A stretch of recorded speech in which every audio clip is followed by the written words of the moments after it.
Hello friends, welcome to your own channel daily stock. तो आज हम बात करने वाले हैं इक्विटस होल्डिंग के बारे में। तो आप वीडियो को एंड तक ज़रूर देखिएगा, तभी आपको पता चलेगा कि आपको इसमें निवेश करना चाहिए या नहीं करना चाहिए। आगे बढ़ने से पहले अगर आपने हमारे चैनल को सब्सक्राइब नहीं किया हो तो आप हमारे चैनल को सब्सक्राइब ज़रूर कर दीजिएगा। तो सबसे पहले बात करते हैं कि कंपनी काम क्या करती है। इक्विटस होल्डिंग है ना, माइक्रो फाइनेंस प्रोवाइड करती, हाउसिंग लोन प्रोवाइड करती, व्हीकल फाइनेंस प्रोवाइड करती। तो इन शॉर्ट इक्विटस होल्डिंग का लोन देने का काम है, जहाँ पे वो जो छोटे मोटे बिजनेसेस होते हैं उनको भी फाइनेंस प्रोवाइड करती, व्हीकल खरीदने के लिए भी फाइनेंस प्रोवाइड करती और हाउस बनाने के लिए भी लोन प्रोवाइड करती है ये कंपनी। अब कंपनी डेटा के बारे में बात करेंगे, जैसे कि पीई पीबी। तो अगर पीई रेशियो देखें तो सेक्टर का पीई रेशियो है 29.65 और कंपनी का पीई है 13.94। तो अगर आप देखें, कंपेयर करो तो सेक्टर के पीई से ही आपको सस्ते में मिल रहा है। और बुक वैल्यू देखें तो सेक्टर की बुक वैल्यू है 2.58 और कंपनी की बुक वैल्यू है 0.98। तो कंपनी की बुक वैल्यू बहुत ही अच्छी है और सेक्टर से कंपेयर करें तो आपको अभी भी अच्छी रेट्स में मिल रहा है। ये डिविडेंड ये देता नहीं है और सेक्टर डिविडेंड यील्ड है 0.57%। ये कंपनी एक स्मॉल कैप है जिसका मार्केट कैपिटलाइजेशन सिर्फ 2853 करोड़ का, बहुत ही छोटी कंपनी है जिसका 20 डे एवरेज डिलीवरी अगर आप देखो, 20 दिन का एवरेज डिलीवरी, तो 12,75,270 इतने शेयर्स लोगों ने डिलीवरी पे उठाए हैं।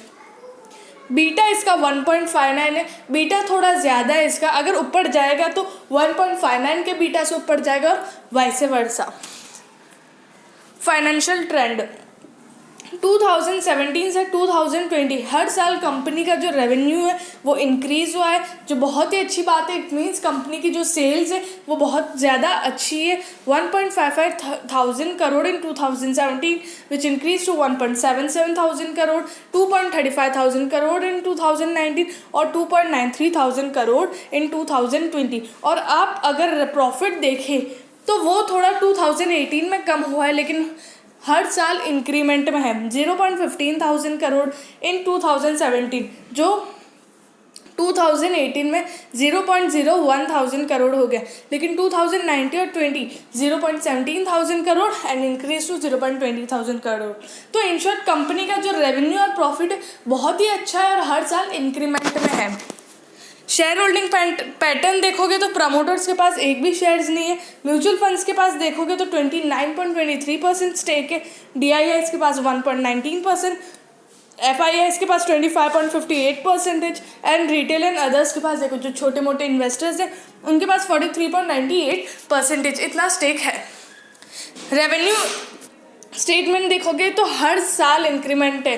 कंपनी का सेल्स 782 करोड़ इन जून 2020, मतलब उस साल उस महीने में नहीं, उस क्वार्टर में इतना सेल्स हुआ है। सितंबर 2020 में देखोगे तो 871 करोड़ और दिसंबर 2020 में 1133 करोड़ का उनका सेल्स हुआ है, जहाँ पे अदर इनकम तो थोड़ी बहुत है। तो टोटल इनकम अगर आप देखोगे दिसंबर 2020 में 1152 करोड़ की इनकी टोटल इनकम है, जहाँ पे आप एक्सपेंडिचर्स डिडक्ट करके earning before interest and tax, अगर कंपनी की मेन इनकम देखोगे तो 688 करोड़ उनकी मेन इनकम थी, जहाँ पे इंटरेस्ट और टैक्स हटा के नेट प्रॉफिट देखोगे तो 251 करोड़। तो कंपनी का जो नेट प्रॉफिट है वो बहुत ही अच्छा। 2021 के जो रिजल्ट्स आएंगे, जो आ रहे इक्विट जो आ चुका है, बहुत ही अच्छा। रिटर्न रेशोज भी कंपनी के अच्छे। 2018 में रिटर्न ऑन इक्विटी देखोगे, रिटर्न ऑन इक्विटी मतलब इक्विटी पे कितना रिटर्न मिल रहा है, 0.60% है, लेकिन 2019 में बढ़ के हो गया वो 7.22%, बहुत ही अच्छी इंक्रीमेंट है। और 2020 में देखोगे तो 7.35%। रिटर्न ऑन इक्विटी तो इंक्रीमेंट में, लेकिन ROCE देखोगे तो 5.35 इन 2018, 8.03% इन 2019, लेकिन ROCE मार्च 2020 में गिर चुका है। ROCE मतलब जो कैपिटल होता है ओवरऑल, उसके प्रॉफिट पे कितना रिटर्न मिलता है शेयर होल्डर्स को। तो 7.41% जो डिक्रीज़ हो चुका है। रिटर्न ऑन एसेट्स वो भी डिक्रीज़ हो गया है। 2019 में 1.12% था जो डिक्रीज़ हो गया 0.98% हो गया है। तो कंपनी का रिटर्न ऑन एसेट्स भी गिर गया है। लेवरेज रेशियो देखोगे तो डेट टू इक्विटी हर साल कंपनी का डेट इंक्रीज हो रहा है। इनका काम ही यही है लोन प्रोवाइड करना। अब कभी कभार ऐसा होता है कि लोन दूसरों से लेके किसी और को दे रहे हो, बीच में आप इंटरेस्ट से कमा रहे हो।